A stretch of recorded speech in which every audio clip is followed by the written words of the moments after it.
कानून नहीं है कि यदि हैदर साहब इंडिया में आते हैं उनको अरेस्ट कर लिया जाएगा। अगर उन पे कोई क्रिमिनल चार्ज बनता भी है या कोई चार्ज बनता है ना, तो और हैदर साहब हमारे कोई दुश्मन नहीं है।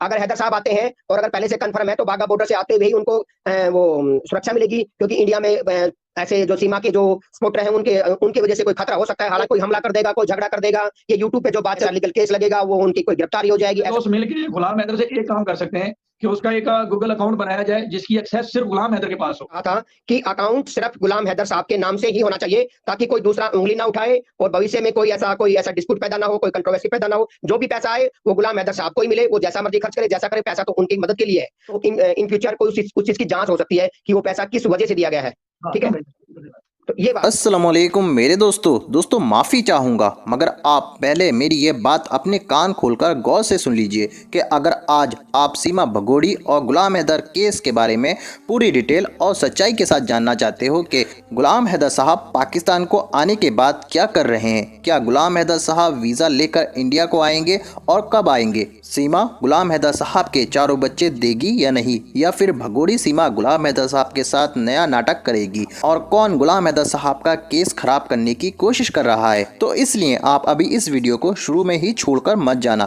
क्योंकि दोस्तों आज एक बार फिर से गुलाम हैदर साहब के वकील साहब ने लाइव आकर इस बात की जानकारी पूरी डिटेल और सच्चाई के साथ बताई है। और ये गुलाम हैदर साहब के वकील साहब का ये लाइव वीडियो अभी आपको पूरा दिखाऊंगा, मगर उससे पहले आप मेरी छोटी सी बात सुन लीजिए कि दोस्तों ऐसी माँ और ऐसी औरत ना किसी बच्चों को दे और ना ही किसी आदमी को ऐसी बीबी मिले, क्योंकि दोस्तों ये भगोड़ी सीमा इलीगल औरत ने कितने लोगों की जिंदगी बर्बाद कर दी है। मगर दोस्तों हमको और ना ही गुलाम हैदर साहब को इस सीमा भगोड़ी से कोई मतलब है। हमको सिर्फ बच्चे चाहिए इस भगोड़ी सीमा से, क्योंकि इस औरत सीमा ने उन बच्चों की जिंदगी बर्बाद कर दी है। दोस्तों अब मैं आपको आपकी आंखें खोल देने वाला गुलाम हैदर साहब के वकील साहब का नया लाइव वीडियो दिखाने जा रहा हूँ, जिसको देखना आपके लिए बहुत जरूरी है। मगर दोस्तों ये वीडियो दिखाने से पहले मेरी आपसे गुजारिश है, आज का मेरा ये वीडियो पूरा एंड तक जरूर देखना, और अगर आप मेरे चैनल पर नए आए हो चैनल को ज़रूर सब्सक्राइब करना, साथ में इस वीडियो को ज़्यादा से ज़्यादा लोगों में शेयर ज़रूर करना।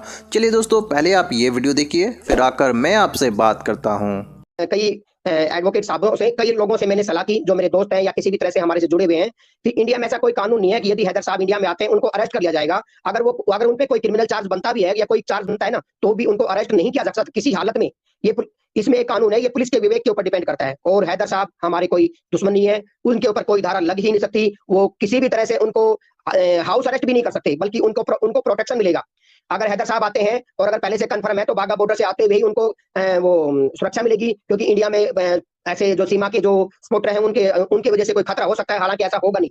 मैं तो आपको ये कहूंगा यदि हैदर साहब अकेले रबुपुरा में भी चले जाएं तो वहां के लोग कुछ ऐसा नहीं है, कोई हमला कर देगा, कोई झगड़ा कर देगा। ये यूट्यूब पे जो बात चल रही है ऐसा कुछ नहीं है, और ऐसा कुछ नहीं है कि उनपे कोई ऐसा लीगल केस लगेगा, वो उनकी कोई गिरफ्तारी हो जाएगी। ऐसा कुछ भी होने वाला बिल्कुल भी नहीं है। बिल्कुल आप सही कह रहे हैं। जी बोलिए। उसका सबूत ये है कि देखें आप जैसे जो हमारे भाई हैं अमिता सिस्टर हैं और जितने भी लोग इस केस में बात कर रहे हैं, आप वो देखें वो वहां पे रह के सीमा हैदर को भी तो सपोर्ट कर सकते हैं, लेकिन वो सीमा हैदर को सपोर्ट नहीं कर रहे, वो गुलाम हैदर को सपोर्ट कर रहे हैं। तो ये सबसे बड़ा सबूत है इस बात का कि वहां पे गुलाम हैदर को बड़ी सपोर्ट मिलेगी भारत में।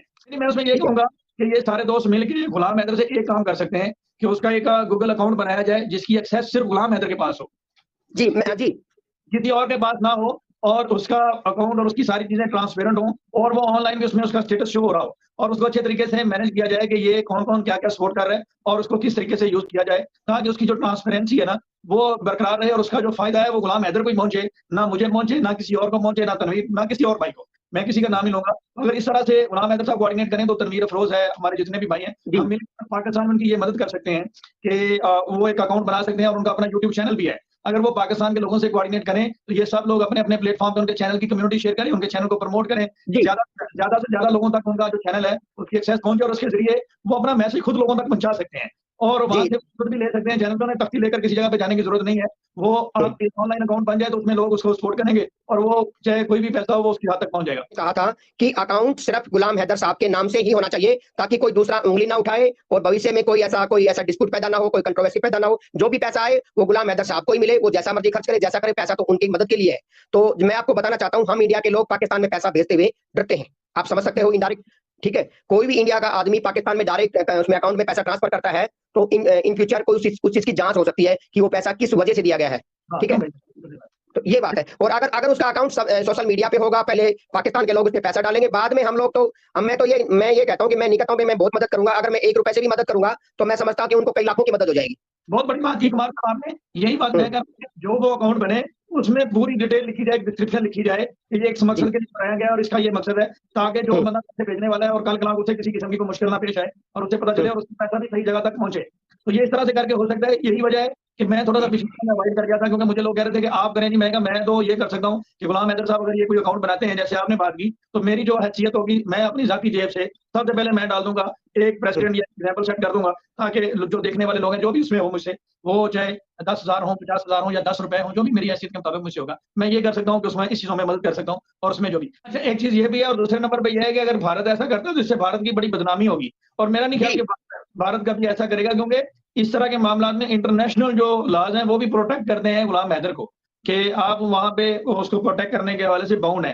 तो ये मेरी भी यही, मैं आपकी बात से एग्री करता हूँ। एक चीज और है कुमार साहब, वो ये है कि बहुत सारे लोग ये कह रहे हैं कि ये 90 डेज गुजरने के बाद अभी तक चार्जशीट क्यों नहीं फाइल की जा रही। जी जी, इसमें चार्जशीट इसलिए फाइल नहीं किया है कि हमारे के जो अभी तक सीमा का ऐसा कोई रोल सामने आया नहीं हो, कोई सलिप्त कोई इसमें इन्वॉल्वमेंट नहीं आया कि कहीं न कहीं वो किसी पार्टी से जुड़ी है या किसी सामाजिक संगठन से जुड़ी है या किसी मौलाना की तकरीर वो सुनती थी या किसी उसका जो मोबाइल है वो किसी से जुड़ा हुआ नहीं पाया गया है, शायद।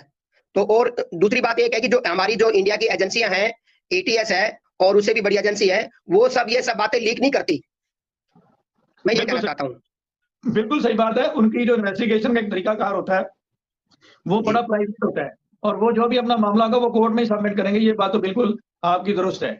लेकिन यहाँ पे एक वीडियो मैंने आज देखा जिसमें मुख्तलिफ प्लेटफॉर्म पे बात भी हो रही थी कि सचिन ने बच्ची को मोलेस्ट किया है। तो इस हवाले से आप क्या कहेंगे? जी, मैं समझ सकता हूँ कि वो आप कहाँ की बात कर रहे हैं, मैं उस चैनल का नाम नहीं लूँगा।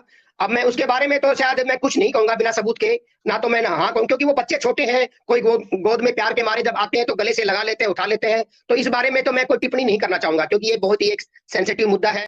दोस्तों, देखा आपने गुलाम हैदर साहब के वकील साहब का लाइव इंटरव्यू। मुझको पूरी उम्मीद है आपको सीमा केस के बारे में पूरी डिटेल सच्चाई के साथ पता चल चुकी होगी। और दोस्तों, आपको ये भी पता चल चुका होगा कि गुलाम हैदर साहब के बच्चे कब वापस आएंगे गुलाम हैदर साहब के पास। दोस्तों, आपकी क्या राय है इस वीडियो के बारे में, मुझको कमेंट बॉक्स में आकर कमेंट कर ज़रूर बताना। दोस्तों, आज के वीडियो में बस इतना ही। मैं फिर मिलूँगा ऐसी ही दूसरी वीडियो के साथ। तब तक के लिए खुदा हाफिज़।